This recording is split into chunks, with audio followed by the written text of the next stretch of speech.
Hello friends, আমি সৌমিলি। আজ আমি অনেক দিন পর বহুত দিন পর আজকে একটা মিনি ব্লগ নিয়ে এসেছি। আর একদম মিনি ব্লগটা ছোট্ট। দেখতেই পাচ্ছ, সকাল থেকে ঘুম থেকে উঠেই আজকে দেখছি এত পরিমাণে বৃষ্টি হচ্ছে। আর বৃষ্টিটা থামতেই ভাবলাম যে একবার ছাদে যাই। ছাদের গাছগুলোর কি জল জমে গেছে? তো যেমন ভাবনা তেমন অবশ্যই কাজ, একটু থামতে না থামতেই চলে গেছি ছাদে। আর এই যে দেখতে পাচ্ছ এখানে কত নটরমণি ফুল ফুটেছে, আর দেখতে এত সুন্দর লাগছে না। তো বৃষ্টিটা থামতে না থামতেই গেছি এই কারণেই, কারণ অনেক পরিমাণে গাছগুলো এখন জল জমে যাচ্ছে। আর এই বর্ষাকালে গাছে যদি জল জমে যায় তাহলে তো গাছগুলোর ক্ষতি হবে, সেই কারণে আমি চলে গেছি। আর এইদিকে দেখো একটা ছোট্ট পাড়া জবাও হয়েছে।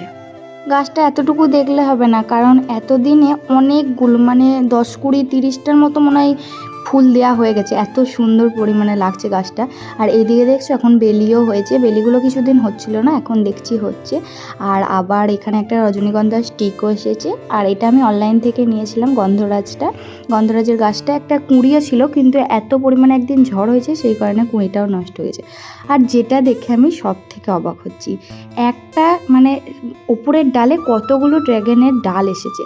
আচ্ছা, তোমাদের কাছে আমার একটা প্রশ্ন আছে। আচ্ছা বলো তো, যে এতগুলো কি ডাল রাখা উচিত হবে? যদি উচিত হয় বা না হয় আমাকে অবশ্যই বলো।